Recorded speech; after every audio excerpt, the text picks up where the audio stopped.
Very special edition of Straight Talk. We have with us 12 leaders, wisdom keepers, and keepers of the realm, stewards of the realm. You'll understand what that means in a little bit.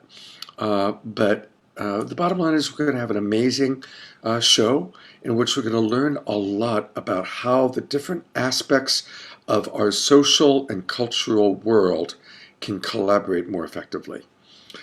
So we've got a big show, a dozen people, but with no further ado, I want to turn it over to my teaching partner, Trish. Hi, good evening, everyone. Welcome to this evening's version of Straight Talk. And I am really excited to bookend this amazing event that just happened over the last week. And I really want to invite Sadiq to share a little bit about himself. I'm just going to read a little bit about you. Sadiq is a global visionary and a leader, and is a founder and global council chair of Earthwalk, a global platform built to unite humanity with a diverse global culture of peace. I've been having a hard time the last few days. In addition to Earthwalk and countless conscious events, Sadiq has served by creating systems for ongoing human and planetary transformation. Sadiq is a social change agent, an active community member in the realms of personal, social, environmental, and integral and health and wellness advocacy for over 17 years. He is leading this beautiful convergence. And take it away, Sadiq. Thank you, Trish. Yes, we 8 days ago. It feels like it's been a decade at this point with all the richness and all the beauty that we've experienced and the depth. In short, we constructed a 12-day journey to support people in understanding what we believe it looks like in order to get from different states of sort of like fractured sort of reality within society to a state of wholeness, AKA to a world of peace. And sort of really breaking down the science of what it takes to get there, but to make it fun, to make it playful, to make it a game, because it's our story at Earthwalk that in order to get there, or at least to get there quickly and with joy and fun, that the more fun we make the journey, the more likely it is that people will choose to go on it. So, yeah.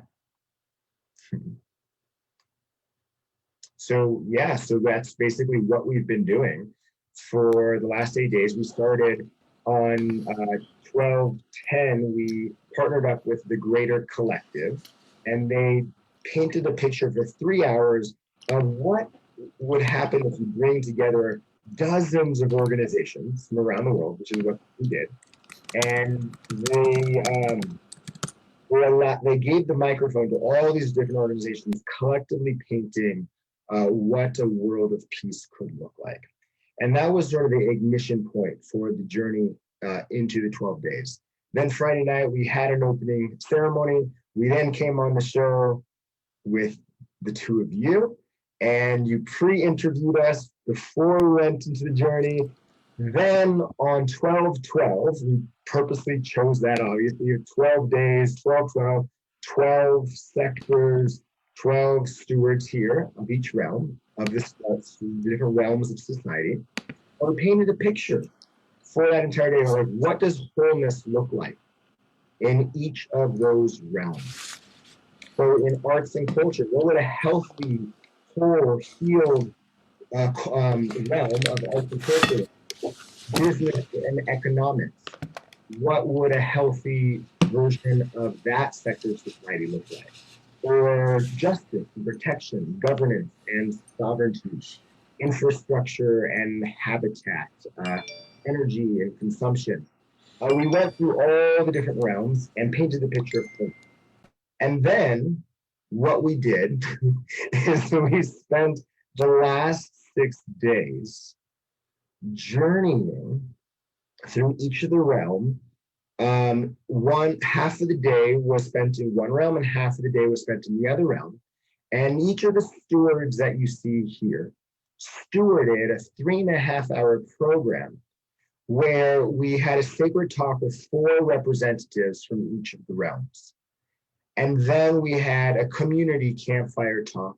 And then we had a sacred mask ceremony where we talked about how, like, the masks, the hats, the roles we wear in each of these sectors of society, where they serve us and where they don't. And so we really dove in that time into the pain points of each realm. Like, where's their trauma in each of these realms? And we really went there.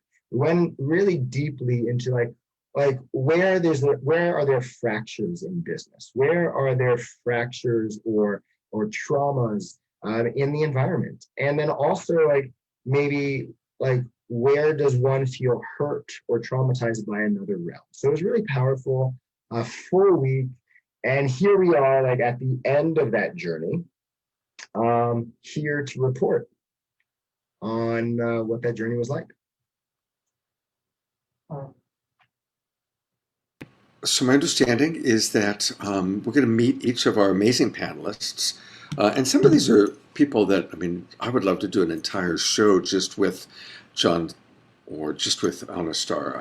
Everybody. We've had Jonah on the show and done shows with him. So everybody here has extraordinary wisdom. And so what I think we're planning on doing is each person sharing for 3 minutes and 33 seconds. And please keep it to 333. What realm you're the steward of. Maybe just very briefly a little bit about yourself and then your relationship to that realm. All right.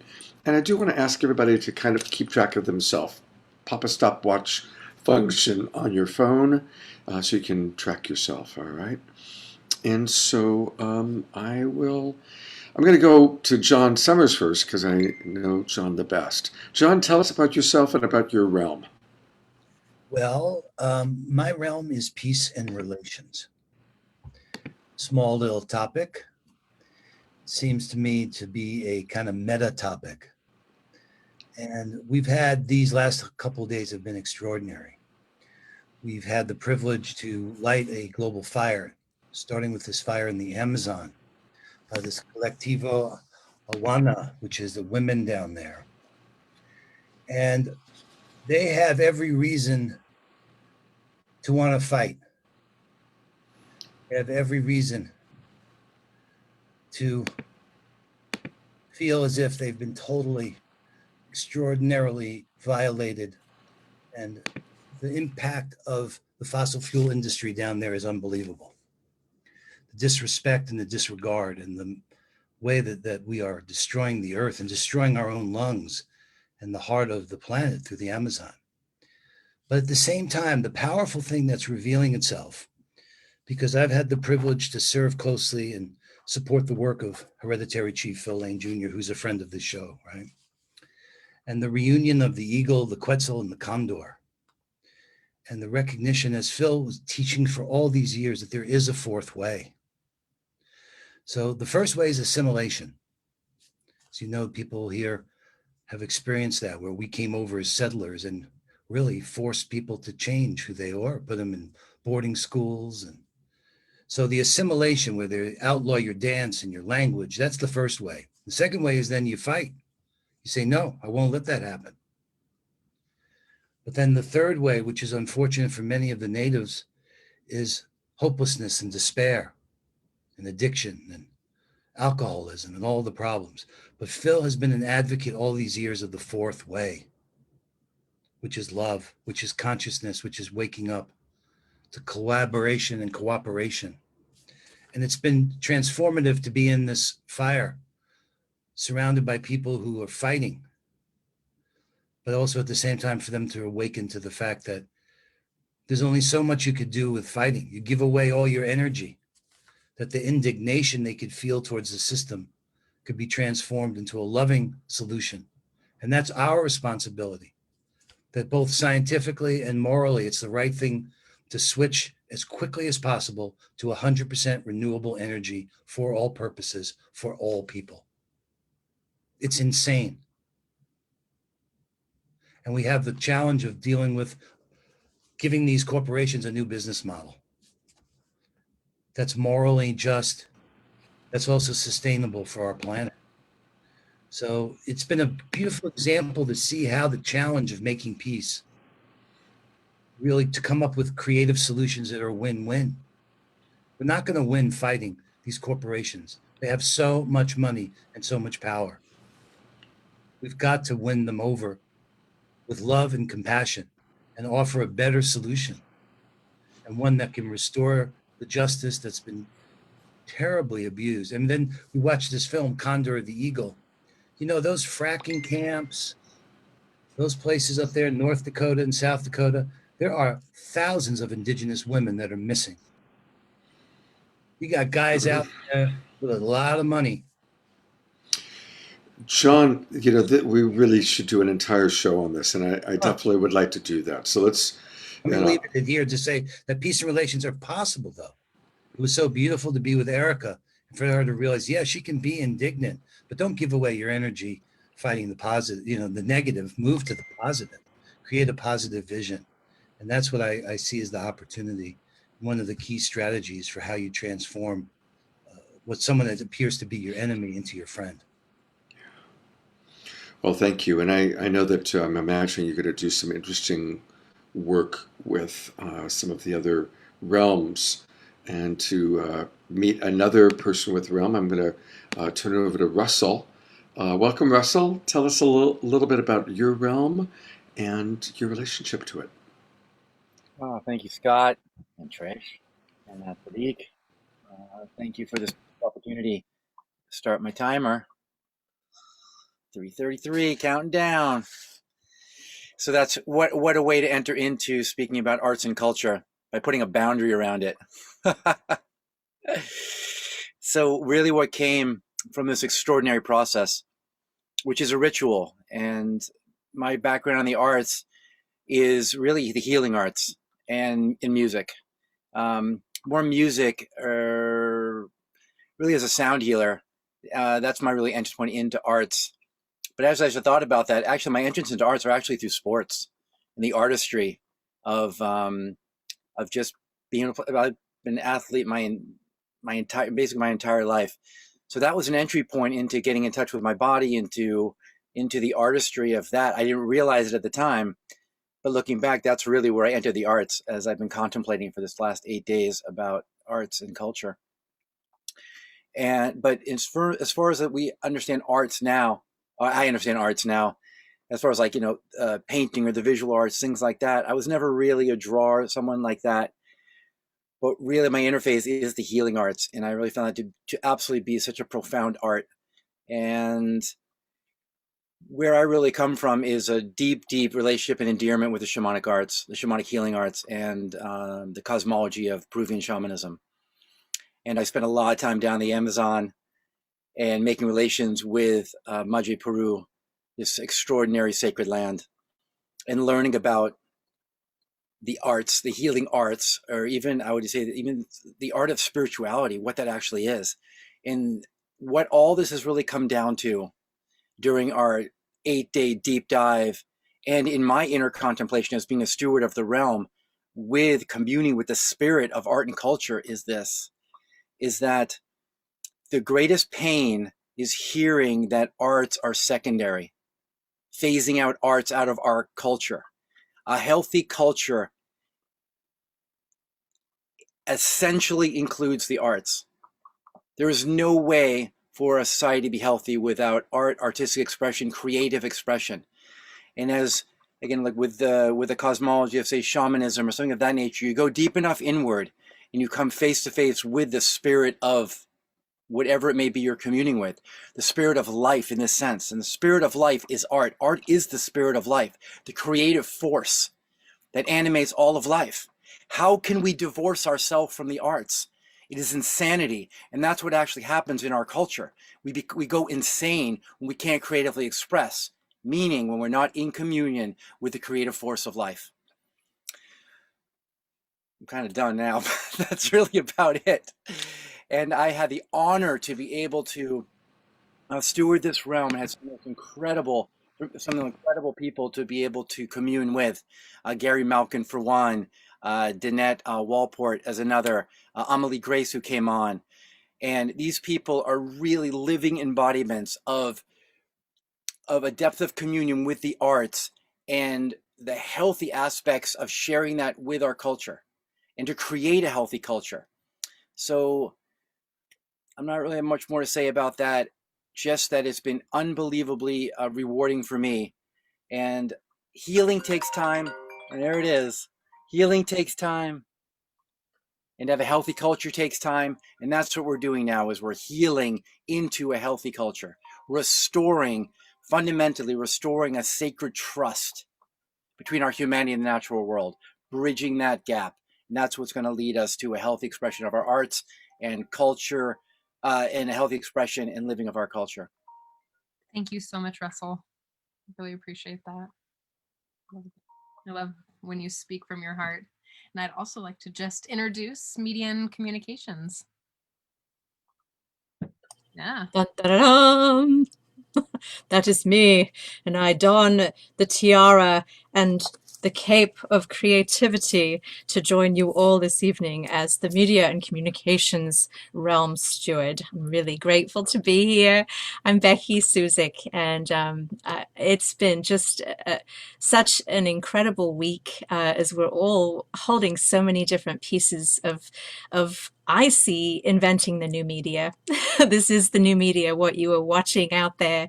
And oh, I need to turn my timer on. I just lost 33 seconds. I'm going down to 3 minutes right now because I really honor this too. Hang on, I'm taking seconds, but it's important. So there we go. So super grateful for sharing space with this incredible, wise collective here, and for the people who joined the Media and Communications Realm discussions, and looking forward to the panel discussion tomorrow. And for those of you who may be just finding this for the first time, behind me is Barbara Marx Hubbard's 12 Wheel of Co-Creation and the 12 realms, and each of us represent a realm. And I guess I feel because I'm in communications, I just have to impart what it is that we're each representing. So one of each of the spokes in that incredible Wheel of Co-Creation.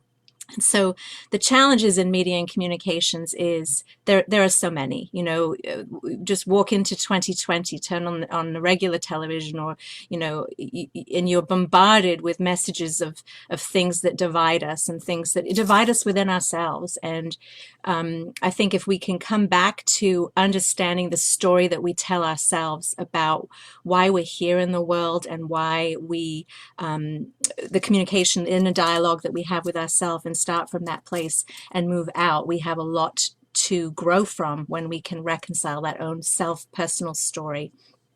And then the media has a responsibility to bringing truths to front. And some of the things that we identified in our discussions this past week was some of the problems, censorship and money, and questions of what safety is, and policy and politics and funding. And so we brought all of these things into our Zoom room and hashed them all out. And the people on our panel, we had Dara Ball and Heidi Little and let's see, and Jaya Phillips, and they're extraordinary creativity activists is the way I see it, because they're really envisioning what their piece of the media sky might look like in communications. And so there's a great recording that's available on the Earthwalk Facebook page, and also on the globalfire.earth page, as we streamed content there this week that you can watch from the panels this week from each of our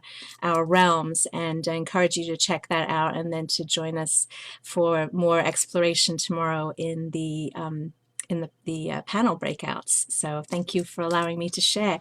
And I'll have 30 seconds to have an ad, but I won't take it. Go ahead. Go for it. No. I was just going to say, I was just being funny, because, the media has always been about hurry up and don't have any dead air. So what happens if we just take the last 17 seconds and just hold dead air?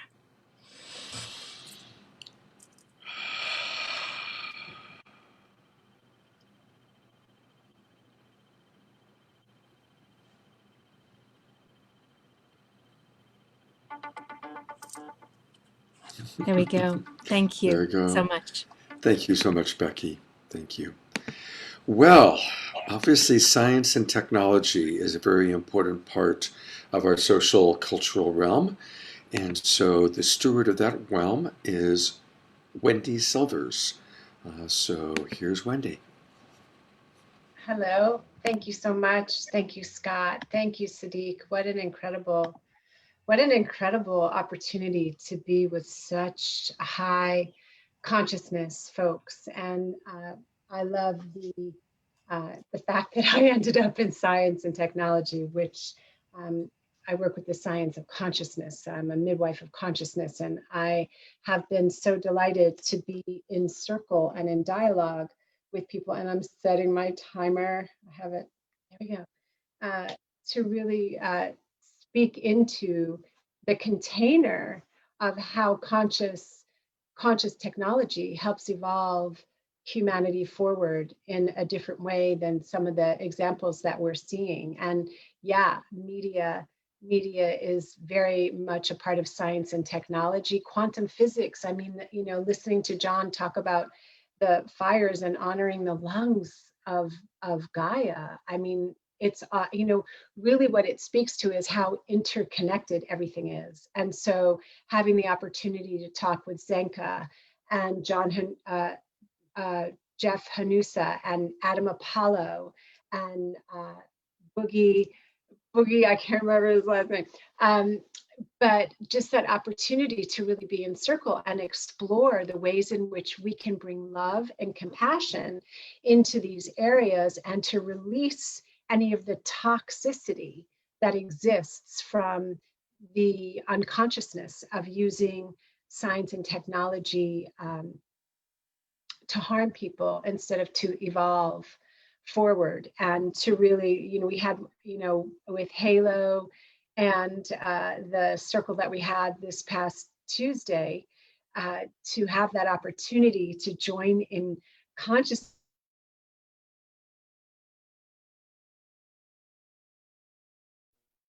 same way about body.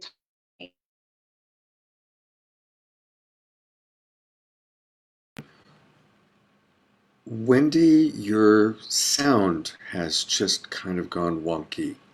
And your picture is frozen, so it might be an internet issue on your part. And we certainly want to have the complete Wendy experience. So for right now, I'm going to switch over to Jack, who is the steward of the realm of infrastructure. Hey, Jack, and I like your background there. I thought I would find something relevant to the future. Maybe that was Wendy's attempt at 17 seconds of holding dead air.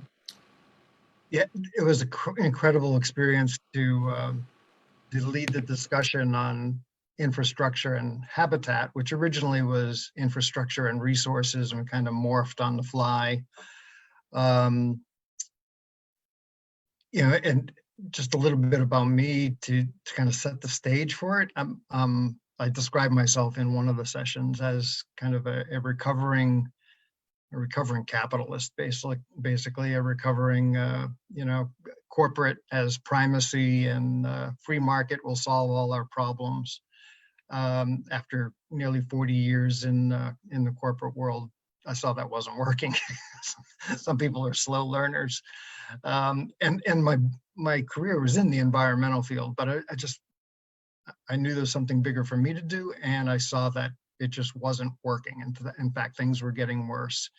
So that caused me to go through a journey that brought me ultimately here, and we'll see where it takes me from here. But we talked so much about the breakdown of infrastructure and housing and the decay and you know, damage to our infrastructure, the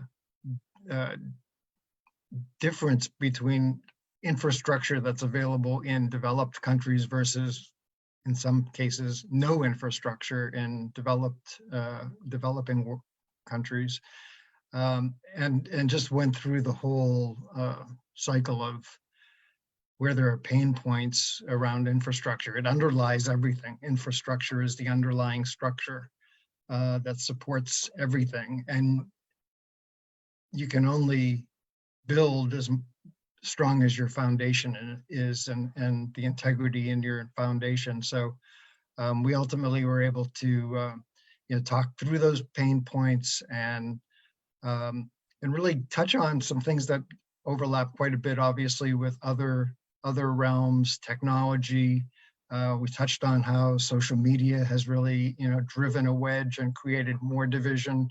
And there's ways we can use technology to actually, bring people together and to honor the earth and honor nature more by gamifying that. And we had a representative who is working on that. We talked about how we have this concept of money is necessary to live, and it's really not necessary to live. We need resources to live, but we don't need money to live.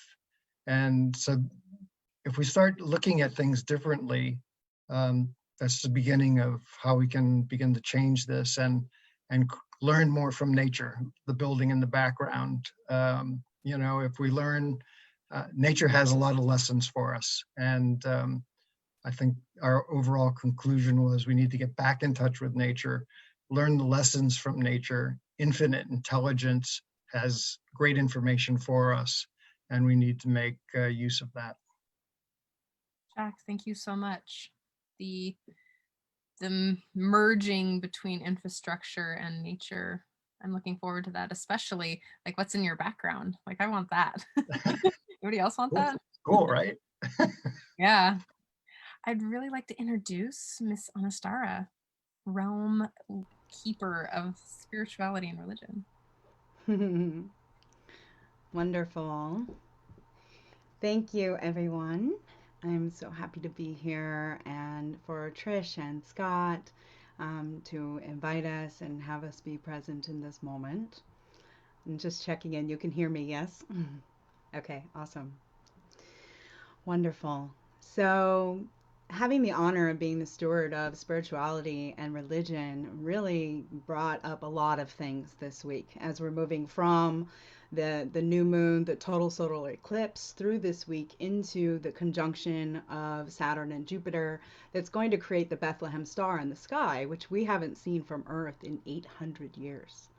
And so we're moving from this age of Pisces into our new golden age of Aquarius. And with that comes acknowledgments that some of the old systems, old ways of being, even the dogma that's been created in religion no longer serves because we're such a conglomeration of, we're all a variety of cultures and because of this, we can build a whole new realm of spirituality where we can bring in different pieces that we're drawn to. So the word cultural appropriation came up and we said, is it really appropriation or is it cultural appreciation? To have one piece come in and one piece come in, and that creates your ceremony and your spirituality and what you're feeling called into. And something came up is, what did Buddha ask the hot dog vendor? Make me one with everything, right? And so when we feel and understand that we are all interconnected by this divine matrix within our own energetic field and each other and all of our reality, our 3D reality, that we're all connected on a cellular basis, on a magnetic basis, and on a frequency basis. And when an individual raises their frequency by beginning within through meditation or breath work or prayer or anything that you feel called to ground you and center you and clear your chakra system, then these are the things that can emanate love and understanding and compassion and acceptance for others. As we move into this new golden age of Aquarius, it's important to remember that everybody has their own path. Everyone has their own unique path to God, Source, Buddha, Allah, Mohammed, Jesus, Sophia, whatever name you put to it, even if it's your own internal source energy, consciousness that you consider godlike, that that is for that person, and just because it's right for them doesn't make it wrong for someone else, and vice versa. So we have to move away from the duality and into the oneness and the interconnectedness, that we are all interconnected and together as one. And when we come from a place of compassion and love and acceptance, we will move into the golden age of collaboration and cooperation. So thank you for having us, and what a powerful week to share in all this. Thank you. And I want everybody to take a breath with what Anastar just said, because that's the point, is recognizing our oneness, that there is no blank space between us. There's just the illusion of blank space, that we truly are one incredible unified field of ever-changing molecules, and that we do impact each other. And we are leaving the old paradigm of right, wrong, good, bad, and entering the new paradigm of oneness, of recognizing that we're all interconnected, and nobody is better or worse than anyone else. So I'm so appreciating your sharing that, Anastar. Thank you. Thank you very, very much. Yeah. Indeed. Well, with that, what a perfect lead in into education. So I'm going to bring on Mark, who is our steward of education and learning. Welcome, Mark. Thank you. Thank you. So what a fantastic space has been emerged. And I think what I've taken from this excellent conversations that we had is that everything really is about creating that ecosystem, that space that accepts all the things that are around it. It's not a rejection or a, you know, in order to learn this, you have to forget that. It is an acceptance and something that transcends and includes the previous, rather than this notion of separation and my way's right and your way's not, highway job. Instead, it's a transcend and include. And that really we're moving towards healing harmony. And that healing harmony on the earth is that same transcend and include.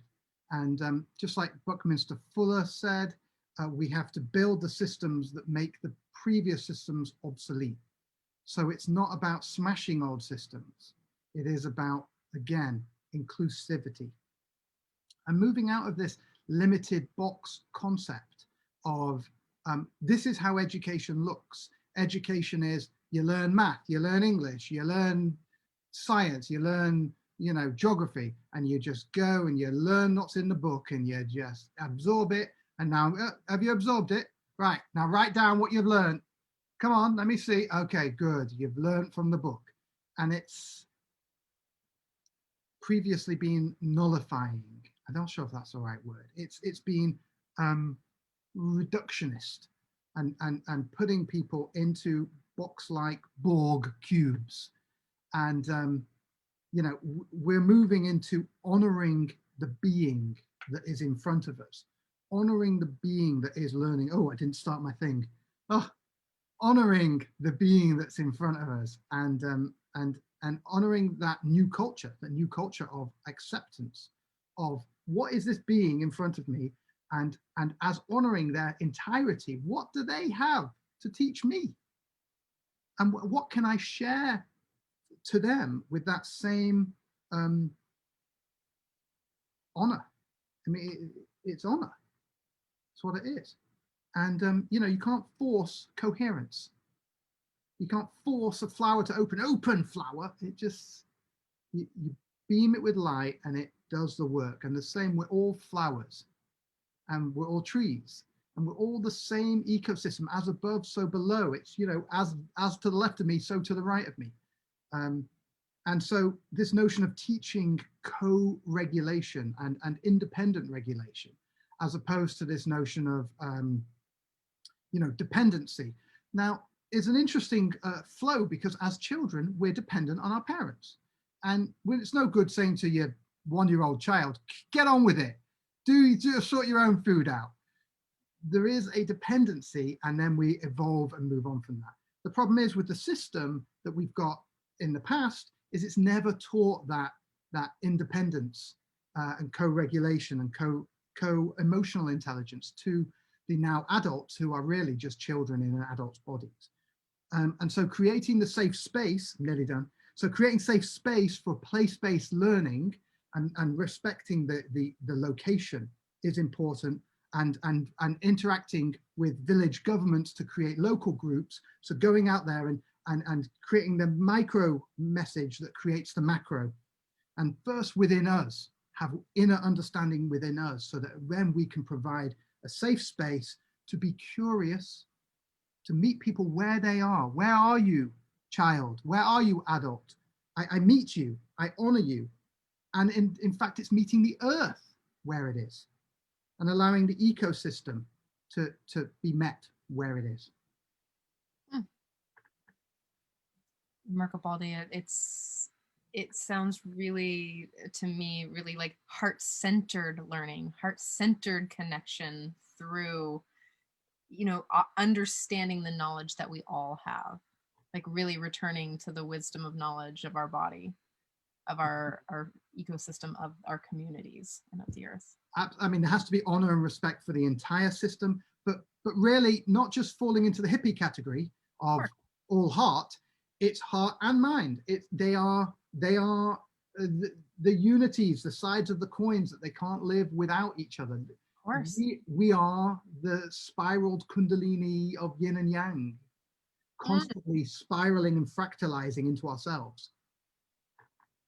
Yes, and I'm absolutely there with you. The merging, the no longer wrestling with the mind, but really loving it for what it does, what it offers, and really giving it an opportunity to teach us what it has to teach us, and also to allow the mind to learn from the body. Right, back and forth. It is surrendering to win. Absolutely. And there's a slight paradox there, and people get scared when paradoxes come because they don't know quite how to fix it. When really it's not about fixing, it's about trusting. Absolutely. It's about not fixing, but being in acceptance of. Right. I've changed my definition of love recently to acceptance of what is. Absolutely. And in fact, when I had my deepest love experience of going beyond mind in meditation, love was not enough of a word for me. And I actually said, this is ultimate acceptance. It's love just didn't do it for me. It was the ultimate acceptance of the nothness that just freed me from needing to change it. Thank you. Thank you. I'd really love to hear from the thing that I'm spending most of my attention and energy on these days is business and economics. Hi, Peter. Hey, everybody. Let me start my timer where I can see it. Hi, my name is Peter Bedard, and I am just happy to be here. When I was first approached about this process, this program, I thought, oh, well, I'll be in the health area for sure, because that's what I do. And I have stepped in for business economics, and I have to tell you, it's been just a fascinating experience, and it pushed me, which I love. It actually, my comfort zone would have been health. That's who I am, what I do, how I operate, where I spend my life energy in that area. And I had to shift it up, and I had to go, okay, what does health look like in business and economics? And I met just some amazing people. I just want to do a shout out to Glow and Marco Baldi and Vishal. There's quite a few people that I just got to meet and just be in your presence. And it was a pretty awesome experience. So thank you. Some observations. One, I think it's interesting as somebody who is more in the holistic side of life, and who's never had or who's resisted corporate jobs. I found it interesting that I was resistant to connect on a business level, and yet I'm a businessman. I have my own healing tea company, and I have my private practice, and I write books and stuff like that, and that's business. And I found it interesting. One of the biggest observations I had was I tried to get people to take their ideas, these etheric concepts of peace and freedom and connection, and all these concepts for how they want the world to perform, how they want the world to be. And it was very difficult for the people that participated in our talks to find tangibles. Like I said, well, what does that look like? How do we bring that sense of freedom into physical form? Because what the brain knows, it can create. But if the brain only knows freedom as a concept, then it doesn't know how to bring freedom into physical experience. And I kept running up to people. They have these ideas and these big ideas and these exciting ideas. And I say, so what does that actually feel like? Not what it's like in your brain, but what's the actual feeling, the tangible of that experience? And can we bring it more into physical form? Because we need to. We need to call these amazing experiences that everybody's talking about. We need to call them into physical form, like under infrastructure, that building that it may only be a drawing, I don't know, but that building gives you a vision, it gives form, it gives shape. And there was so much resistance to do that. And so that's one of my biggest takeaways in what I observed. And, maybe I'm just, I'm only speaking through my own filters. So I apologize if I didn't hear anybody correctly. But when I was doing our talk and our board, I'm going to stop my timer because it's right there. There wasn't a lot of solid form. And yeah, so I'm just going to pass that up. Oh, you came on, you ended early. You confused me. Oh, thank you. Oh, I was watching my timer. I stopped at 3:30. Oh, good job. Good job, Peter. Well, we have one amazing, wonderful person left, and that's Jonah. And Jonah's one of our favorite guests. He's been on Straight Talk a few times. He's been on Saturday Night Live. Hey, Jonah, you are representing justice and protection. Tell us about that. Thank you, Scott. Yeah, it's so good to be here with you. Thank you, Trish, all the stewards. Just an honor. Wow, justice and protection. The realm was really there was a part in the realm where literally there was like mountains were speaking to one another. I say that because it was a moment of we had one of the realm representatives was present at Standing Rock, and another realm representative was Morgan Hale, and another representative was standing up for the watershed at Mount Shasta, and is currently in that space and holding space and protecting that water. And so we had Standing Rock protecting water rights there for Native Indigenous people. We had water rights in Mount Shasta, and then we had sacred sites. Another brother, Daniel Henry Smith, who was holding space up at Mauna Kea. And so 3 of the realm representatives were in like deep sacred like action of protecting our most vital resource, and that is water. And to have that conversation really come in was just mind blowing. And I enjoyed really as a steward of that space, being in deep listening, and seeing from what wanted to come up and what needed to be present and aware. And so much of it is exactly what all of our realms are speaking to, and it is the justice component of it. We need to really take in a notion of it's just us, the oneness that is all just us. and that gets to be like our main focus area of like every bit we're interconnected with every single thing, every molecule, the air we breathe, the water we drink, the matter that we feel, the fire within our spirit, to be in this is just us, and so by protecting our natural resources is protecting ourselves, and bringing justice to ourselves is bringing justice to our natural resources, right? Bringing justice to the environment, bringing justice to Mother Earth is bringing justice to ourselves.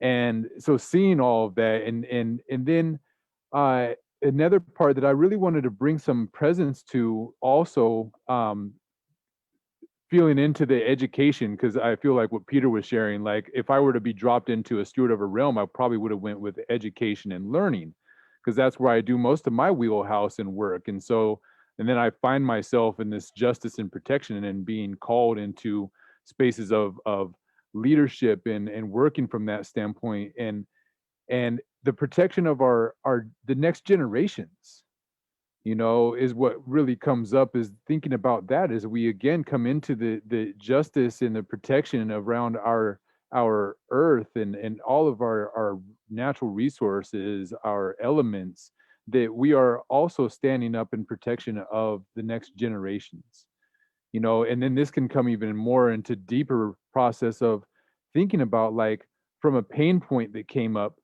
was, that's funny. I sat here on the clock the whole time and then didn't press start. But the last part I want to just say is, like, thinking about the education component in our schools, and what's been happening in our schools. Not only is the learning in that system been there, but literally the safety, the feeling of safety, to be in a space of curiosity and of learning, like, if we need to create the space, because learning is natural. It's a natural part of who we are as beings, is to just really to evolve, to experience, to explore, to see what this life is all about. And if this space around us is safe, the sacred, protected, activated, conscious environment, if that's what space is, like, let's explore it, and let's really enjoy being in this in all of these realms together, with protection around the entirety of this divine matrix. And I feel that's why we're all here.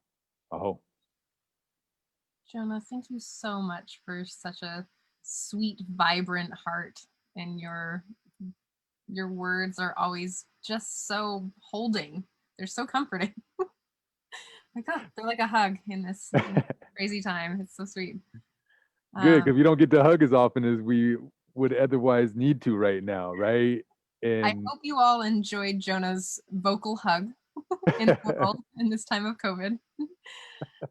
I'd love to hear from Wendy Silvers again, and just to really complete her thought around science and technology and the integration of spirit and science. Thank you. Can you hear me okay? Okay, good. Okay, great. Well, thank you for the opportunity. And, everybody has spoken to a piece of it. I feel like we're all spokes on the one wheel, and we all represent that unity. And I feel like I have a very strong connection to the mother. I mean, I'm a spiritual midwife, and so it's about midwifing consciousness. And so in science and technology, when we look at the ancient wisdom, I'm just setting my timer so I don't just continue to talk without a limit. We really have the opportunity to come together and to weave a new world by bringing love and compassion to all of these different areas, as John talked about, the lungs of Mama Earth, of Gaia. And so in science and technology, we have the opportunity to really dive into the fact that science is never settled, and that it is about the activation of the critical mind, that in what's happening now in terms of just us, that we are the harbingers, we are the sacred architects and the spiritual midwives of a new world, because we're inquiring about how can we how can we heal what's out of balance? How can we bring, I heard one of the stewards just spoke about the container, and I think about masculine energy and feminine energy, and I feel like the natural energy of the masculine, and it's not exclusive, is to hold that container, and the natural energy of the mother is, and the feminine is to bring things in, to harvest. And so I feel like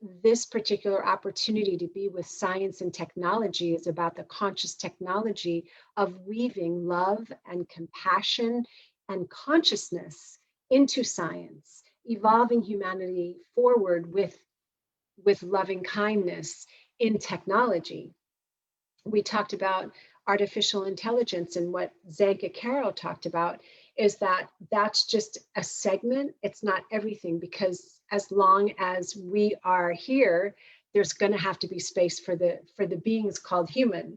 So we really are the stewards of these different expressions of the one.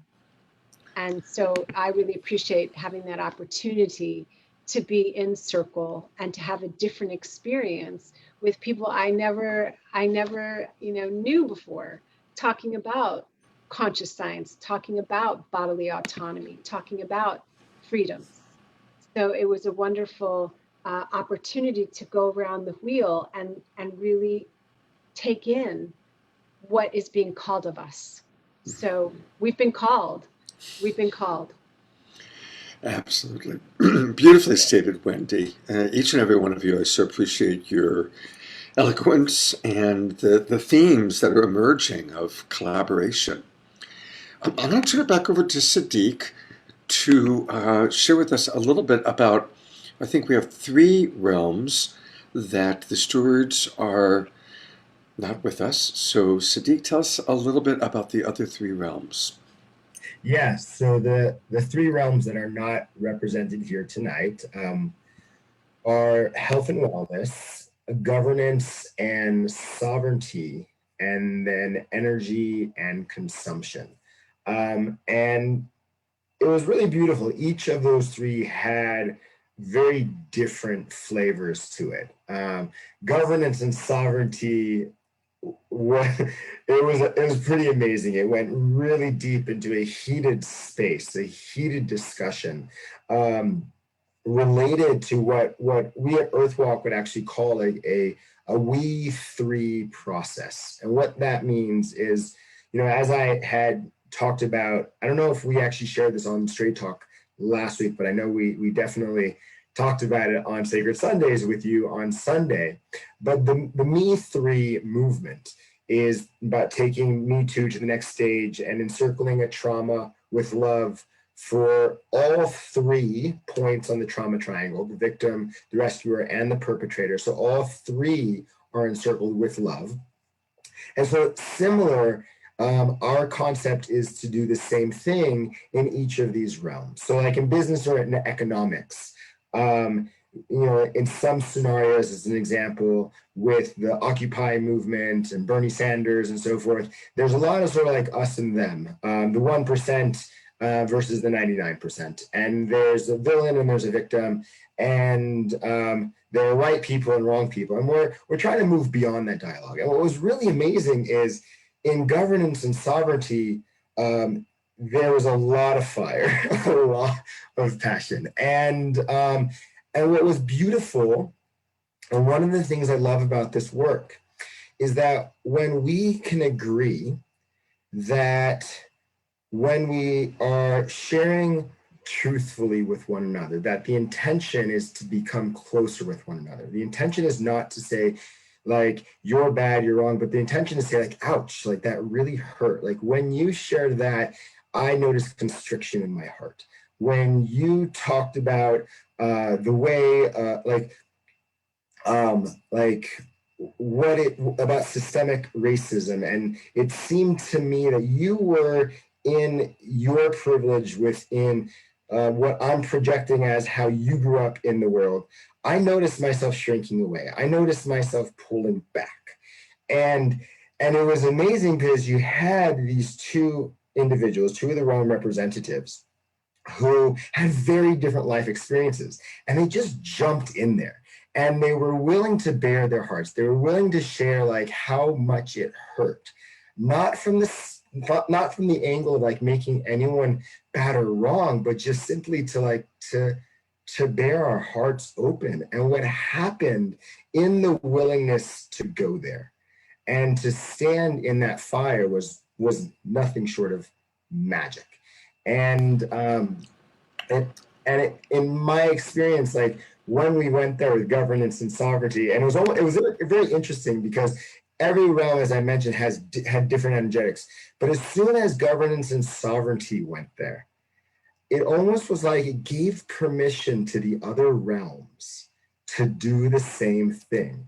And I started noticing a pattern where some of the other realms started going into the pain points and really not like, we have a tendency sometimes in society to kind of, we don't talk about that, like not at this dinner table.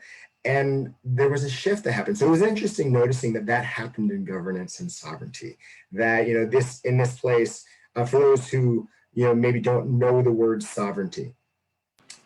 Sovereignty is like where we are sort of choosing what are our own rules, like how do we govern ourselves in life, how do I choose to operate in this world. And governance is more like, what are our collective agreements, what are the organizing principles for society that we come together around.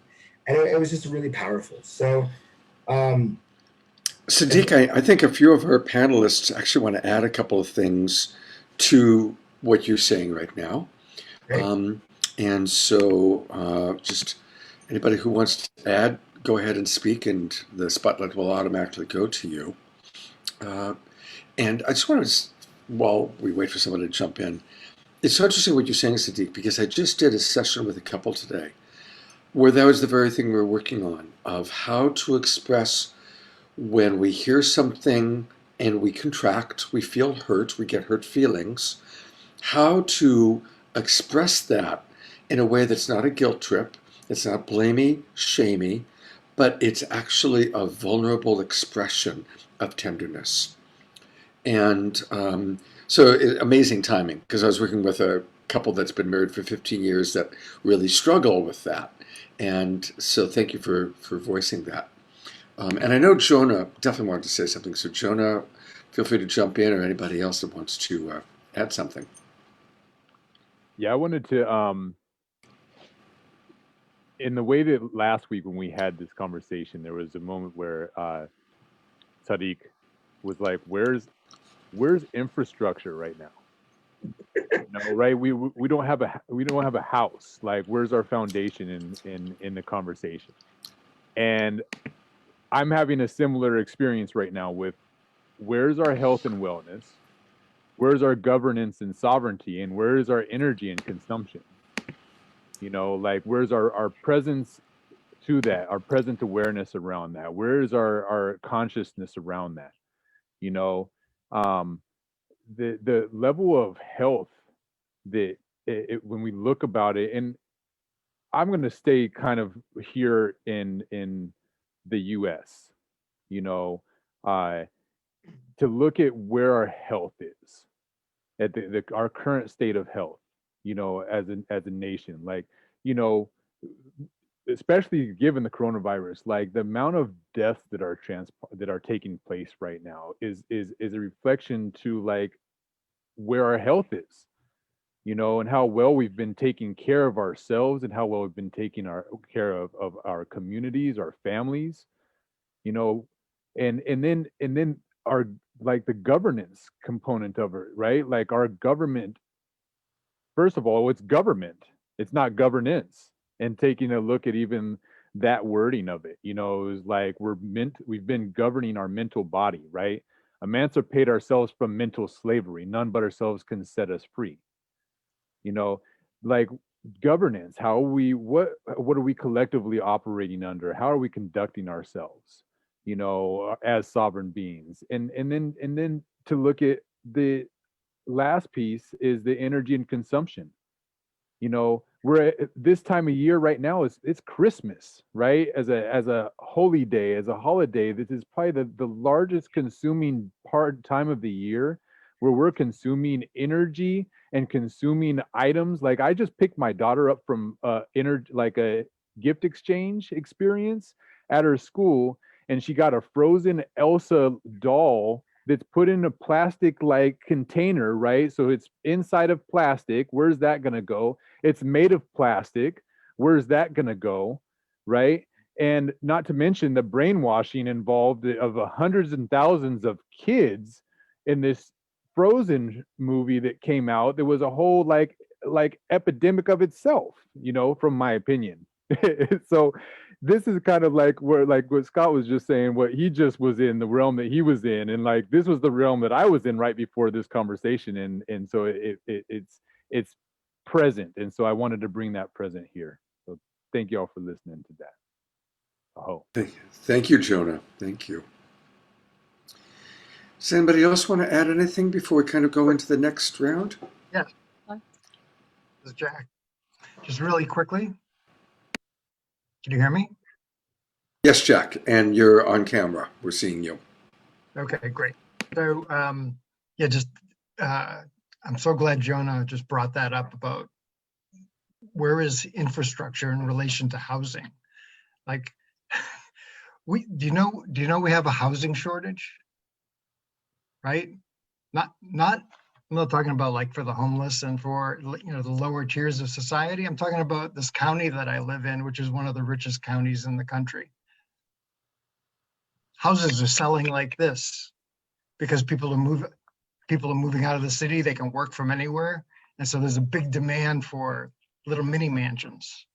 So now we have a shortage of those.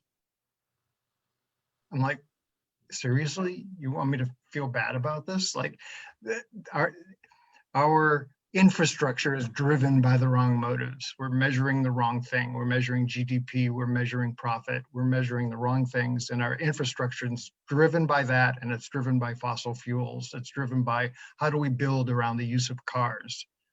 When in a few years' time, a significant number of people are not going to own cars. They're going to be sharing cars or sharing rides, and car ownership in the future is going to be very different.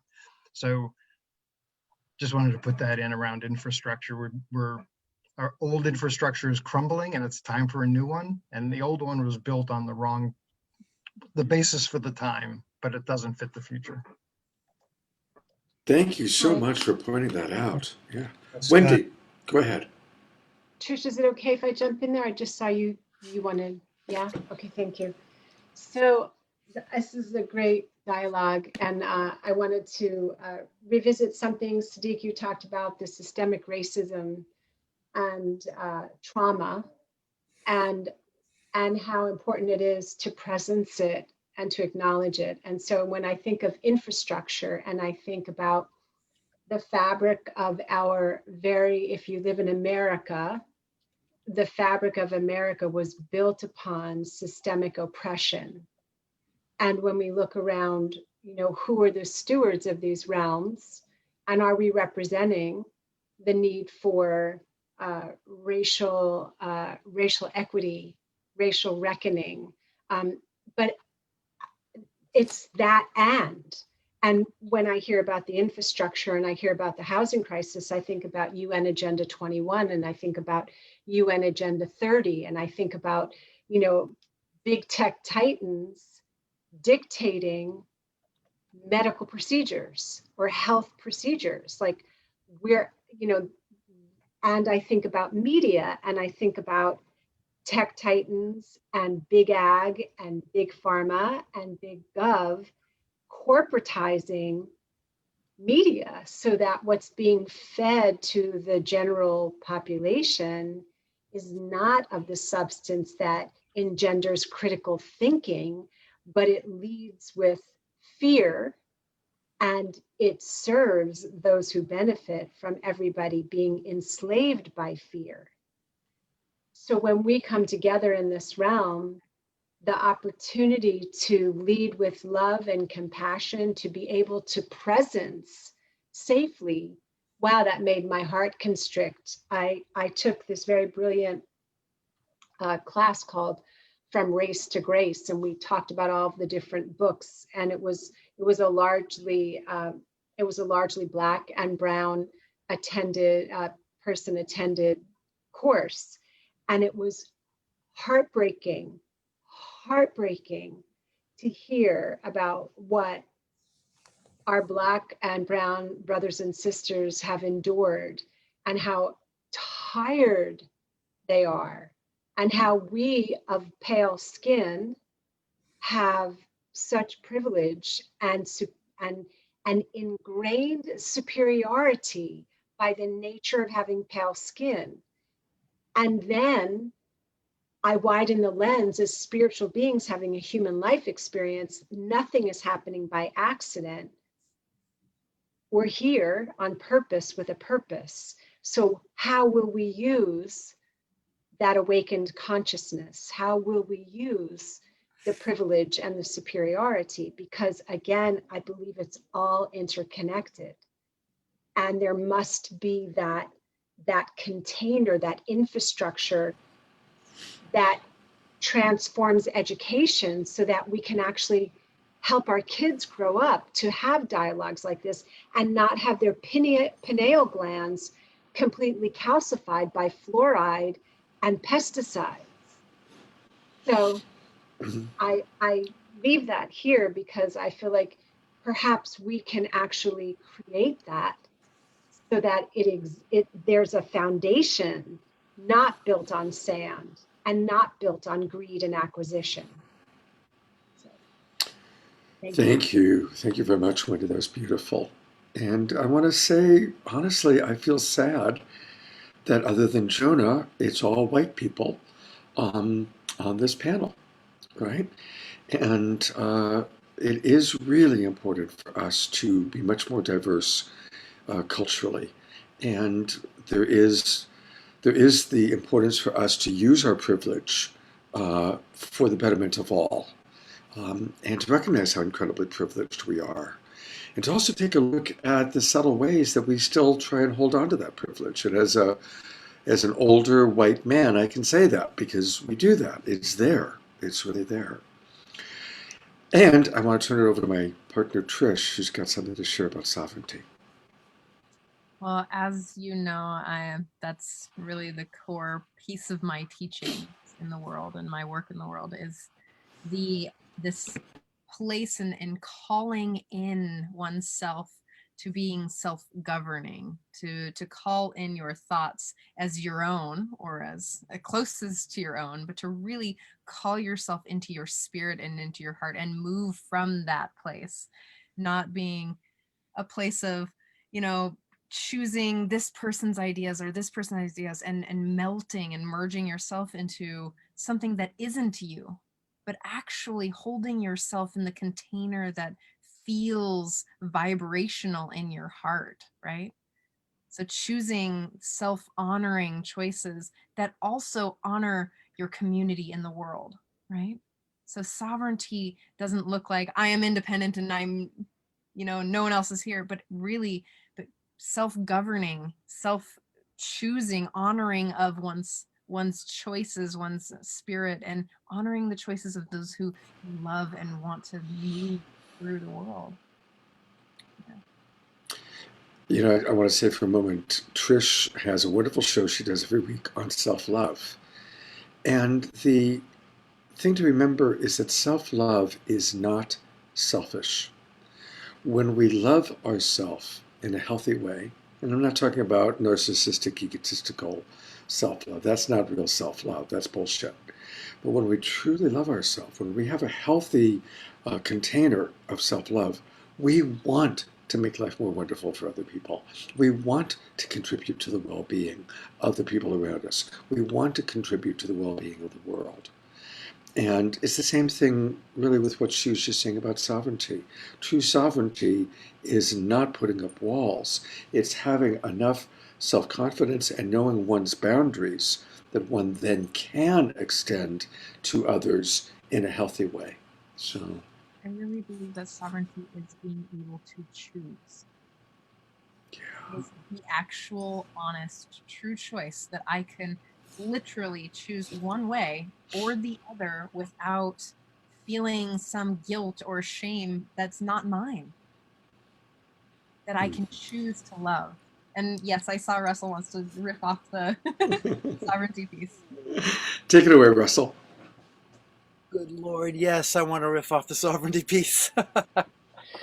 So it was perfect because I was just very much in this called empty cup space and just I'm so full, I'm empty from this conference. And I was just waiting, just feeling, and boom, Trish, you really like helped me just brought me into this convergence moment. Is that sovereignty, and this is going to lead into to a really juicy point about the heart. There's a dear brother of mine, Elijah Parker. As I've been exploring, really sovereignty and his incredible pearls of wisdom, he said to me one day, he said, "In true sovereignty, no one is left unaffected."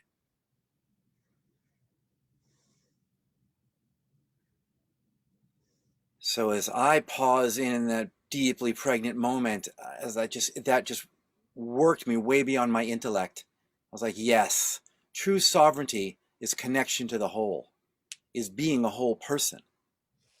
The only way to make clear choices, the only way to live a healthy life is to be correlated to divinity, however we understand that, to a divine unified intelligence.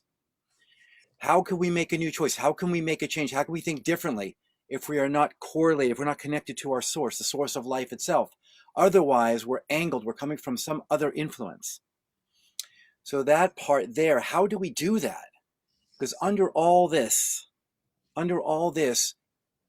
conditioned reality that we're in, we have to have experiences, rites of passage, passing through one state or identification into something more free. We have to have experience. There's no words are ever going to give anyone that. We have to take time. We have to slow down.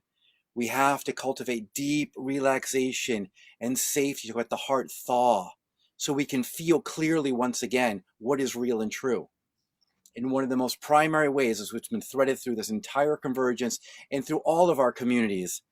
I think we unanimously agree that one of the last, greatest, purest teachers is Madre Tierra, Mother Earth, is nature, the natural intelligence of life.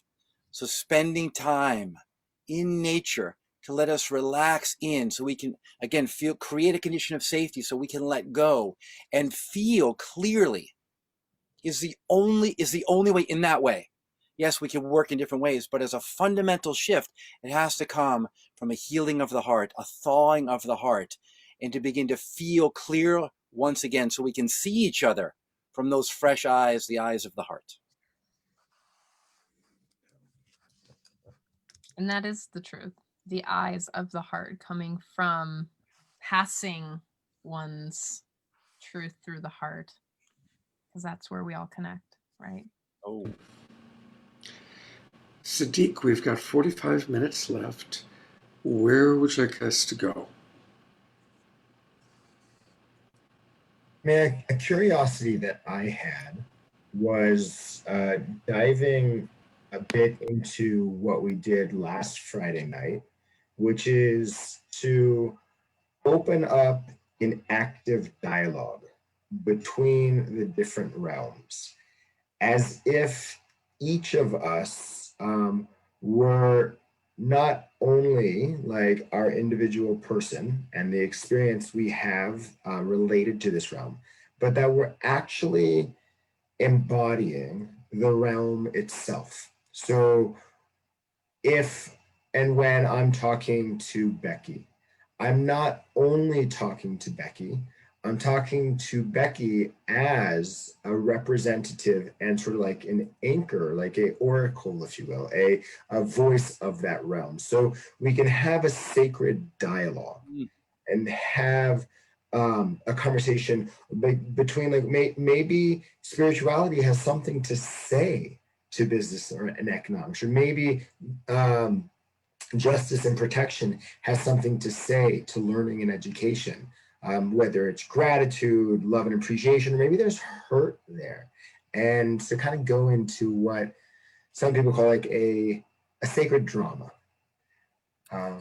where we really deepen into the character and we move just beyond ourselves. We move into the realm of the gods and goddesses.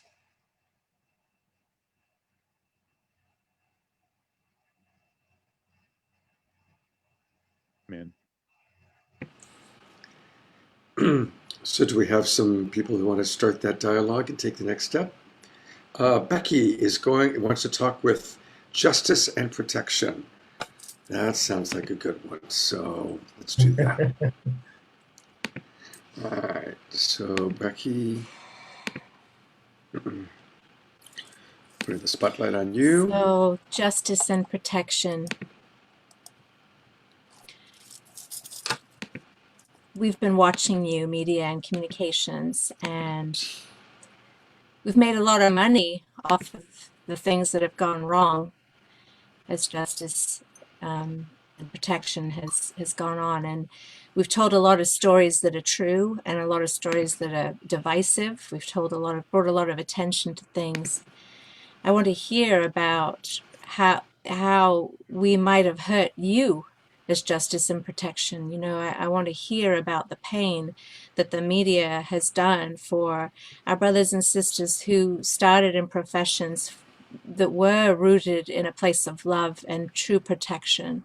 I want to hear about that pain and honor that pain.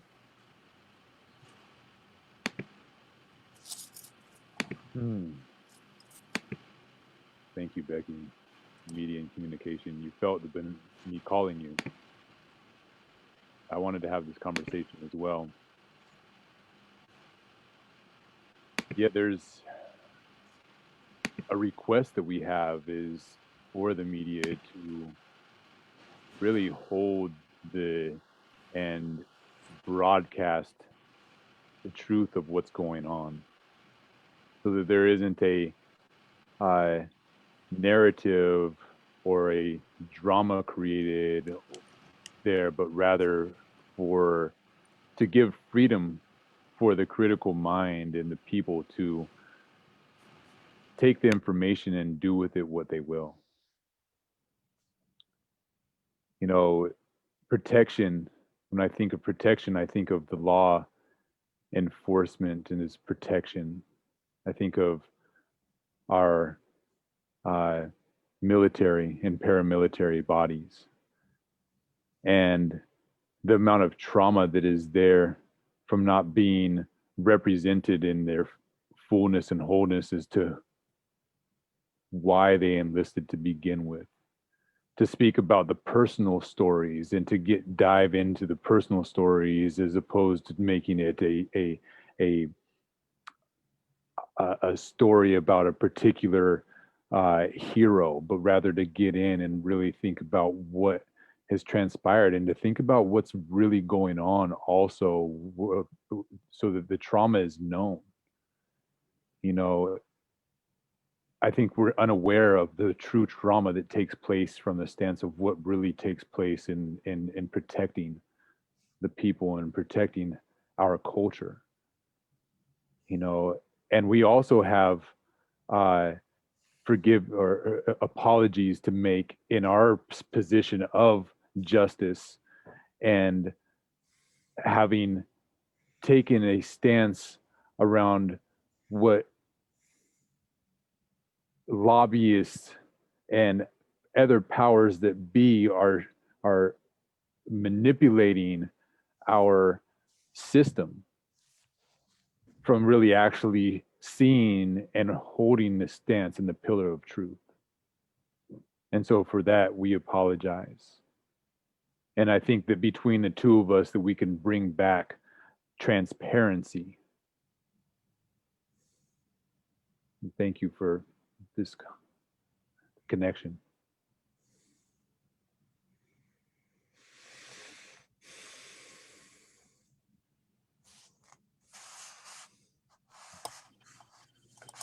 Thank you. Who would like to foster the next conversation? Okay. Who's up next? I'd like. Hello. Hello. Spirituality and religion here, reaching out to business and economics. So long ago, our mythology and our religion, sacred practice, and one in which did not involve money or memberships or the business of the church. And I would like to open the doorways to business in how people who have a spirituality that they want to share with others, that they can do this and also create and accept abundance in their life. And that includes finances. There's a trauma, there's a hurt and a pain of healers and women who were considered witches, that instead of being honored for their gifts and their healing abilities and the spirit that moved through them and guided their life, they were actually taken and ostracized and burned at the stake. And so that feeling, that remembrance is in a lot of spiritual beings in this moment in time. And so they look outward and they say, how can I make money being a healer? Healer is something that flows through me. How can I put monetary prices on the things that I'm offering?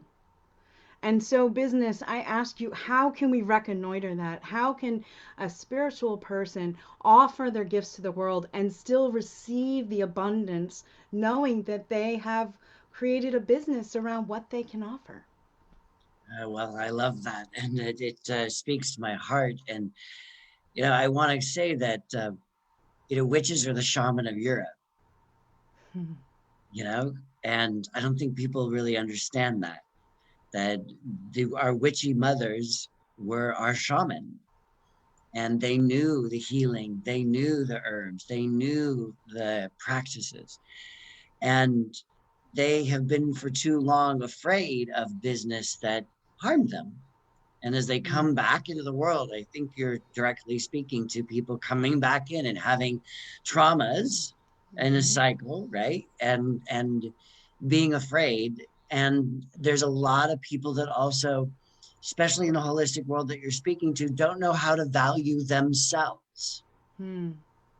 And I would love it to invite the holistic peoples to come in and correct the wrongs that were done in business, that to come in and use their witchy magics to transform business into the spiritual marketplace that it can be, into spiritual economics, into heartfelt economics, heartfelt business. Because business is a tool, and so many people forget that. They take business and they make it this big monster that's outside of them and outside of who they are, where business is just people and business is relationship. And when we can start understanding that and working in that and valuing ourselves as well as valuing the what we offer to the world, however you put it out there, but to call forth that valuation. No, your evaluation may be bartering, your evaluation may be some other form, but it still is a business. It is still a process of identifying yourself, creating something to share with people, and taking that thing and putting into a tangible. And the tangible may be a session, and you're just showing up for the session, and everything in the session is etheric, but there's a tangible transformation that happens in that process. And to not forget that, to actually value these things, because so often people are so in their heads, and they so are demonizing the other. And all that does is create the separation that they claim they do not want. And so business has done pretty shitty things, to keep it really basic. There have there are things, just as in the name of religion, there are things that have been done that are not okay. And so to bring the healing, to bring the love, to bring the compassion, to bring your skills as a healer, I believe that it's your responsibility to mend these types of relationships. I believe it's part of your responsibility, like that governance, like taking responsibility for who you are, how you are, what you do, what you think. And I'm inviting you to pick up the tools of business, because business has the access to economies. Business has the access to systems. So instead of trying to tear the system down, rebuild the system, create a new system, evolve the system. And where the system doesn't work for everybody, step in and create a solution instead of going and throwing your arms up and saying, I don't want to be part of it. Finding a new way. Yeah. And let's step into that. Yeah. So, and I think that business has shown that it is open and receptive to this type of thing. Not all business. Like the old paradigms, there's still resistance, but there are whole new paradigms that are being developed. And so I invite you, because a lot of people expect business to step forward and to do it for you. And they make business a human. And then they get mad at that human, where business is an abstract. And so you can use the tools of business to create change. Don't expect business to do it for you. Indeed. Well, Thank you. I don't want to pick a fight with business. This is peace and relations. Right? But go slow there, Peter, because it's choices that are being made by people. Yes. It's not business. We call it business, but it's choices people are making. Exactly what I was trying to communicate, that business is people. Right, because in my case, choices are being made to make a lot of money off of selling weapons. Yes. And it doesn't help. When people have all these weapons, they want to do something with them. And so there's a deeper conversation to be had about how business is using business. And maybe the paradigm shift you're talking about, one of the indigenous elders I know calls this a planetary cosmic reframe process. What she's saying is we need to think about how we're thinking about these things. And we have to be able to look for affirmative win-win situations. So I understand business needs to make a profit, whether it's in the energy world but it's also destroying our planet. Yep. You're right. You're absolutely right. Who has the authority? If That's why we're all sovereign, who are you accountable to? I ask each of us that. And make sure we're not using some spiritual bypass to not be accountable for the mess we've made. Exactly.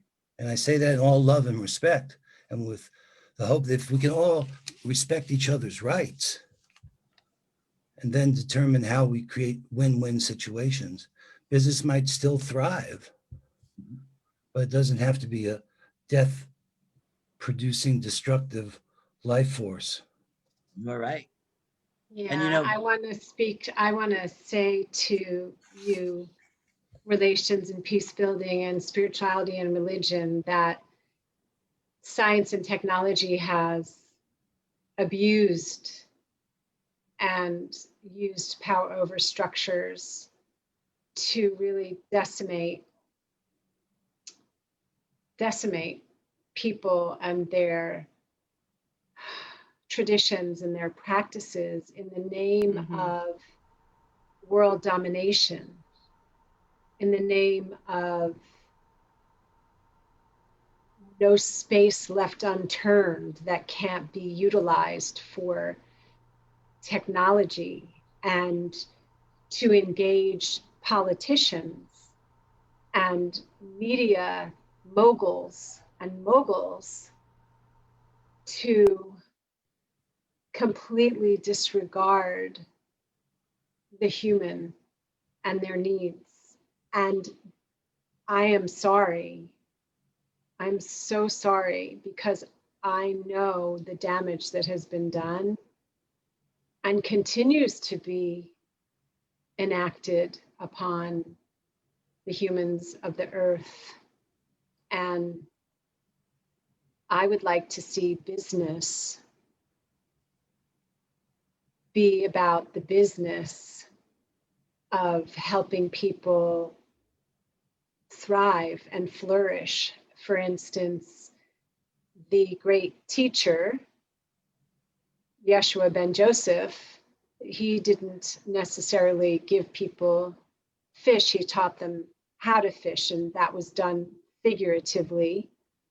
And so to have us join together in a way that we can empower people to support their families, to support their children, to not have to work 3 jobs and have kids be on the streets looking for things to do. I'm so sorry. I'm so sorry. So I'm going to step in, and I was asked to embody business a little bit more, and I'm going to take how I interpret that. And so I'm going to come in and say, as business in economics, it's not my problem. And as business is a win-win for everybody. So if you could prove that it's a win-win, let's do it. Let's make business. But if you're going to come in and just ask me to do it all for you, or you're going to ask me to change when the system I have is working, then yeah, but your system is about dominating people. Your system only works for the top 1%. Your system, right. The system doesn't work. Right. Well, no, that doesn't work. Well, I'm saying I don't want to participate with you. I do not want to play with you. So all you're doing then, well, I'll play with you. So all I don't want to play with you. Well, great. Then I'm just going to keep doing what I'm doing, and I'm going to keep doing it better and better and harder and harder and faster and faster. Peace and relations. Where's the justice in that? Let's take a moment here. This is exactly the situation we find ourselves in. Yep. We're going to need some justice and protection here pretty soon. We might need some justice and protection here, John. I mean, that's the challenge to us, a design challenge. How do you create a win-win situation here? Because first off, I mean, just to be clear, business as exchange is historical. That's always been a good thing. The problem is the world of speculation and calculation, which is the world of business as it's often understood, is where greed and with the idea that, make a profit at all expense, but then the consumer gets to vote with the dollars. I mean, there's a way to have this healthy conversation where business is waking up to its power and influence. Well, then wake me up, because I'm all right. So again, this is not me personally. I'm just being business, doing what I was asked to do. So I'm going to say, wake me up, because all I'm hearing is mumble jumbo. I'm not hearing tangibles. Well, but aren't we talking about peace and relations of peace? Aren't we talking about bringing tonifying elements? Because what I'm experiencing with you, business, is toxicity. And what we're talking about is bringing people back into the equation, bringing people and their needs back into the equation, because the energy, the exchange is very toxic. So if we want to play together, can we find a way to play together where we're serving the evolving humanity and serving profit, but not profit over people? Yeah, I want to jump in there as culture is feeling a need to just be in this pool with you and ask the question, what do we all value? We are not in a shared reality. Our agreement field is completely convoluted. And perhaps we've been that way for a long time. If we want to move together forward, we have to go back and we have to go inward. What is it that you want? Business and economy, what is it you want, science, technology? And until we have a shared reality, we're going nowhere. I think that I stated, I said what I want is for us to bring consciousness. Is that And you that as this is science and about, technology, or is that science and technology, or is that you as the yeah, individual? yeah, because I think that thanks to media, the whole concept of science and technology has been hijacked. Okay, wait, before we And go there, Wendy, hold on. I'm still establishing. I so hang hear. on, one sec. So I believe what I said is we want to bring consciousness so that we can find a way to work together. Beautiful. So then let's lay that on the table, not as divisive way. It's like I'm hearing that science technology wants consciousness. We have to come to someone. If business doesn't understand that or want that, we have to reevaluate or go deeper. Is that appealing to you, business? Do you understand what that means? Is that a value for you? And if not, then science, technology, let's go deeper in our communication. Let's actually communicate of what we each need until we're in a shared reality.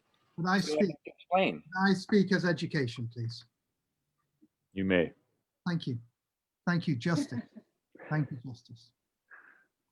I believe we need to be released from the grip of business as an all-encompassing thing. Release education and individual wellness from the grip of business. Business can be for commerce, for exchange, but releasing humans. Education, why has education been inflicted with this exclusivity? And I have allowed it. I have allowed myself to be corrupted by the rich who would fund my research, who would fund my work. And I've continued to offer exclusive access to my work as if it was something given to special people. I have been unjust. Justice, I have been unjust to our people. I have been corrupted by business, and I have given myself over, when really, in justice, I should have given to all. And business, I want to know how you can support philanthropically the wellness of humans. I don't believe that we should have education. I don't want to be anymore. I don't want to be a slave to money anymore. I don't want to be a slave to business anymore. And I don't want health. The health and the wellness starts in our education. I'm sorry I've let myself do this. I want out and I want in again. Education, I forgive you. You have programmed everyone to believe certain things so that we'll operate in a certain way in society and that we will create businesses and science and technology. My goodness, you are business in a sense, because everything that comes out as far as research goes is whoever's paying for the research gets the results they want, right? And so it really is about following the money. When you look at science and technology and what is actually being put out there in the mainstream, it really is about who's supporting it financially. That's what we're going to be told. That's what we're going to be shown. And so, yes, there's this connection here, and needing that peace building and that relation to smooth out and be more coherent. Yeah, right. In fact, if we could give business a break for a second, let's acknowledge there's an out of balance condition here. It's out of balance. We're not meeting all needs. We're not meeting the needs of all the people while we're sustaining life on the planet. And like Russ was pointing to, if we can have a values clarification and come to agreement that we want to meet the needs of everybody on this planet and do it in a way that sustains life on this planet for all living beings. Yes. And that's actually called the donut economics. There is a model that has been adopted by Amsterdam and other places to help start to think this way, because it's an out of balance thinking system where at times I found myself as a peace and relations, caring about each of you. And the truth is that I can't fulfill the dream of peace and relations if you don't fulfill the dream for each of your own realms. So the hope for me at this point is we can somehow declare time out like the COVID did for us and use this great pause to say, hey, we need to change our direction. And Except I think that for that, there's got to be more truth and transparency. And that's where media comes into place. yeah, And in terms of business and technology, the resolution is to begin to empower people individually. What is it that they would like to do with their lives? So it engages relation and peace building. It engages education. What are we feeling? When we remove the arts from children's education and replace it with science, technology, and math, there's the toxicity that I took responsibility for before, saying it's toxic. And business has lost its intention for empowerment for people, to give them autonomy. And so I agree that we've got to go back to what does our, I mean, it sounds kind of unrealistic, but business can be very transformational when it's led by the heart. And so what's happening with COVID, to me, feels like I have a bone to pick with media, because my science, my technology is not the same as what media is reporting. So then I go back to business and I want to find out, what is your motivation behind the misinformation that media, corporatized media, is being funded by? So then I go back to, I'm just in a process of exploration. Science in its native land, science and technology is all about asking questions and inquiring, and what's the technology can be. Spiritual practices are technology. Peace building is a form of technology. How can I give that back to people? I'd like to speak for a moment on behalf of health and wellness. And I just want to insert two words into this conversation: holistic and sustainable. And for business, for media and communication, if we can start making our decisions from a place of really evaluating, is this holistic? Is this good for the whole? And is this sustainable? And that's where we can look to our indigenous elders for their wisdom, because the indigenous people understood that. They made decisions for 7 generations ahead. Whereas, of course, the current corporate world makes decisions based on what's the most profit we can make this year, or even this quarter. So I just want to add those 2 words in our decision making. Can I respond? Please. So as media, we've been driven by what Becky personally sees as money is the world religion. And as media, we make a lot of money off where people put their attention, and people want to see all of these things. They keep consuming it, and they keep buying it, and they keep, we keep making money off of advertising, which is fantastic for us. The more we can divide people, the more money we've made, media speaking, not Becky. And so the new media, though, wants to know, how do we tell one person's story? How do we support one person's story and have the currency of community be the currency, the primary currency, instead of the focus on money? What could that look like if we focused some of the resources that we have and monetary resources that we have on solutions around healing some of the problems that we hear in the storytelling? What could that possibly look like? It could be very co-creative and imaginative, and it could draw from each of the realms here to tell different stories, to tell stories in a completely different way, in a way that's unifying and empowering, and also not only recognizing that money can be an expression of love and a gift. We talk about the gift economy. Each human being on earth has a gift to give in this world. And kids grow up thinking, oh, I've got to make sure my gift equates to money, otherwise it's not legitimate.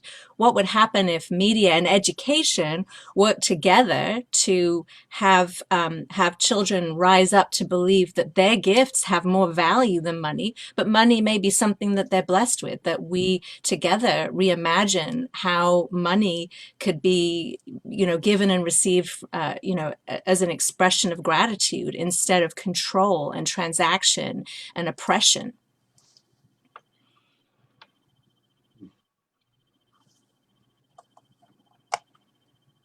I believe that fear and safety are our key allies here. How do we create the safe spaces? And how do we eliminate fear as the motivating factor for the abuse in all of our systems? Why are we doing what we're doing? Because we're afraid of becoming obsolete. We're afraid of losing our power. And so the fear drives us to sneak and to avoid the holistic, to not consider what's good for the whole, but what's good for me right now. How do we let go of fear and become a trusting space? How do we create that trusting space? And I'm sorry that I was afraid of you, spirituality and religion, and I ejected you from my realms. Yep. Well, you were a bit abusive. You were a bit controlling, and you kicked out my friend Science and Technology. And you didn't want Science and Technology to be part of me. And they are me. We are them together. So now let us come back together without fear that we're going to abuse each other. Can we have agreement fields that we are going to work for the whole? Yay.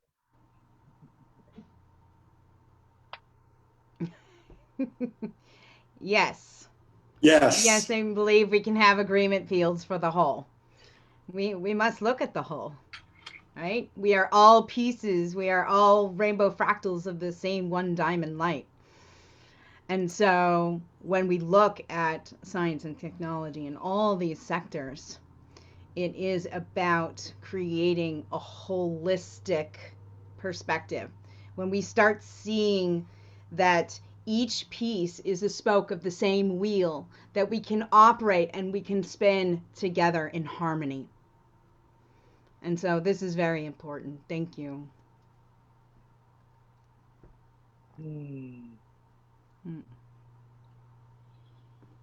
I think that the challenge of the relations, speaking as peace and relations, is to make it safe enough to tell the truth. When I say that we do not know how to make those agreements. We may be wise enough to name that there is an agreement field. But I think the best shot we have at getting good at thinking of a life-affirming thinking system is to start by acknowledging that we're not competent at that. In fact, left to our own vices, we'll end up with more of the same. So here's a thought that shook me in this period of time when we started to light these fires. I was told of this prophecy. And what it says, eighth fire, that there may be an eighth fire lit. And they say at this time, it's interesting about the white skin. It says here, at this time, the light skinned race will be given a choice between two roads. One road will be green and lush and very inviting. The other road will be black and charred, and walking it will cut their feet. In the prophecy, the people decide to take neither road, but instead to turn back, to remember and reclaim the wisdom of those who came before them.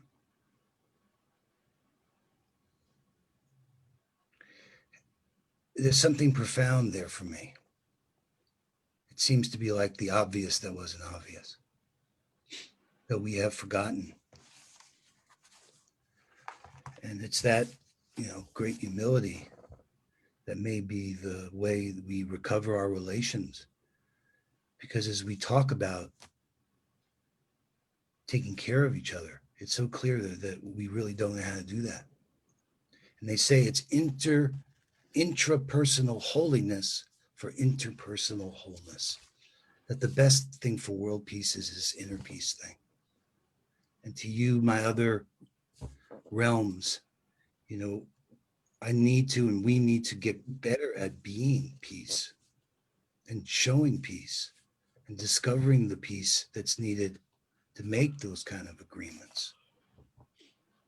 So I just want to offer that prophecy and also the potential for us to truly get good at it by recognizing how incompetent we've been at it so far. I'm not trying to be a downer, but I'm saying, it just kind of look at the situation we're in. And to create a safe and just space for humanity seems to be the game that's so essential. Media and communications would like to tell that story out to the masses. And media communications also recognizes to bring in justice that we have not heard from the environment. And so we want to keep track of all of the 12 and try to honor. And so I wonder if Katie from representing the environment would like to reflect.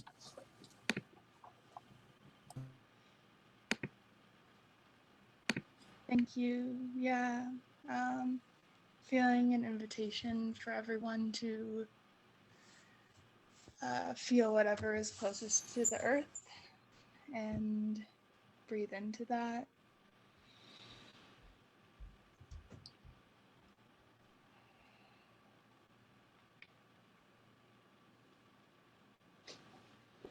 As we all walk our own walks of priority and interdependence in the dance of living, this is a shared grounding connective force between us all. And the tool of seeking beauty and reverence in this landscape of relationship that we all navigate through breath and deep connection to the land upon which our feet rest.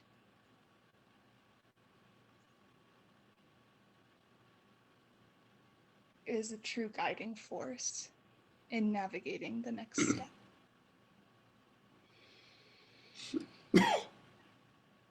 And I know that environment was reshaped into energy and consumption over the course of today. And so thinking about the word consumption, I am often driven to a negative light or connotation, seeing consumption as an activity that's filling a void.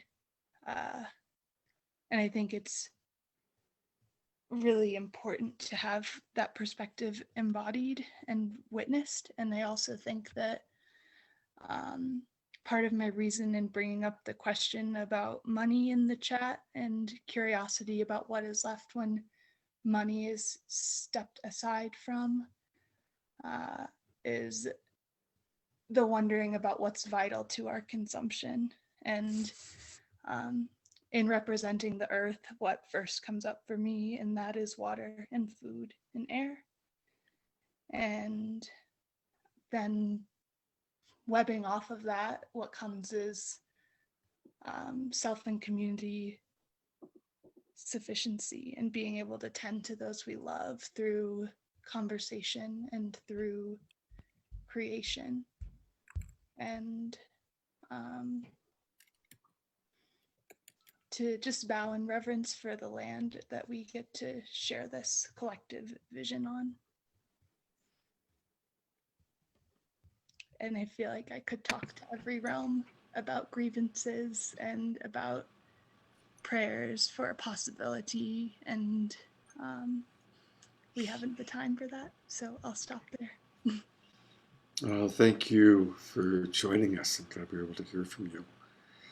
We only have a couple minutes left, and so I think I'd like to turn it over to Sadiq to let people know about the remaining events that are taking place in this incredible Whole Person Convergence. Great, thank you, Scott, and honorary steward of health and wellness. So tomorrow we are going to go, as I mentioned earlier, through 6 roundtables where we are inviting, we're bringing, so all 85 characters that went through the journey through the realms, 6 representatives per realm and 1 steward, are going to go through 6 rounds of roundtables where we're going to have sacred conversations like this. And where the invitation is going to really go into a deep space of like, how can we honor like what's there? So that's number 1. And so like taking a bit of what we saw here today and really like anchoring in like the perfection of what can happen when we bring our different parts together and we invite them to talk. And what changes inside of ourselves as we witness these archetypes in front of us, having these holy conversations that I imagine so many of us have on a daily basis within ourselves and as we navigate the world. So that's first. And then tomorrow evening, we're going to be joining Scott Katamis and Deborah Juski for an evening of Saturday Night Alive. And so that's from, I think if it's 6 to 9 Pacific time. Yeah, and I'm going to pull up the poster for a moment. Yeah. Tomorrow night's show is as we approach the winter equinox and the incredible Saturn Jupiter. Whoops, wrong one. I'm showing you the December 26th one. We're going to be all about activating ourselves. It's an energy activation show. And so we've brought on a lot of people that are really kind of leaders in the field of energy activation and understanding how to work with the energies. We've got Neil Donald Walsh, who wrote Conversations with God, Elizabeth April, who's an amazing force of nature, Starhawk, Mirabai, the Stargate people, Julian and Brigitte, my good friend Guinevere Bridge, and music. We've got one of our favorite musicians, Joanna Beekman, coming back, and some new musicians for our show, Chris and Elizabeth Knudsen. So definitely join us tomorrow for the winter solstice, activating the new world. Great. And then the following morning, Sunday morning, we're going to be joining Scott again, and for Sacred Sundays, and we're going to have another special show where we're pulling together all of the realm representatives and stewards in 1 2-hour session. So what's happening during that time is Lynn McTaggart, who is a global transformational leader, oftentimes dubbed as the Dalai Mama, has done amazing work in the world, written a number of books, including The Field, The Power of 8, Global Intention Experiments. And what she has been working on for the last about 2 decades at this point is how to harness the power of the mind and then actually through scientific studies show the net results of that. So what's going to happen is on Sunday, we're going to be focusing on specifically the political polarization that's happening here in the United States, and we're going to set collective intention around that. It's a surprise where specifically that energy is going to be directed, because Lynn's team measures studies of the impact of where we're going to be focusing our attention before, during, and after. But what's going to happen is we're pulling together all of the leaders who came together for this global convergence to galvanize our collective intention, to focus on the political polarity that's happening here in the United States, and how we can encircle that space of trauma with love. After that, we're going to be joining Fantuzzi, and also, again, Scott Katamis is involved in partnership with all that. We're going to have 3 hours of solstice ceremony, and bringing in musicians and artists and all sorts of fun. And then in the evening, we're going to have a sacred solstice eve fire ceremony and masquerade dance party. And I think that's probably about all I'm going to share for now. After that, we're going to finish with 2 days, including solstice on the 21st, connecting up with a live stream to the pyramids in Egypt during that transition point. Anastar is going to be a part of that, a few other people. We're going to be pulling in different parts of the world, really honoring that sacred transition in a powerful way, with the unification of spirituality and technology and communication, to really bring in this new era, that shifting from an era of galvanizing power to a focus on cooperation. So. All right. Well, thank you very, very much, Sadiq. Thank you, everybody, for joining us. What an amazing group of people. I'd like to have each and every one of you on Straight Talk. I know that Trish and I would enjoy having quality conversation with all of you, and hopefully we can do that. And as always, I want to thank those of you watching at home, recognizing that most of the people who watch this show watch the replay. So thank you. Please do put comments in. I go back and I take a look at the comments, and I'm imagining maybe some of our guests will as well.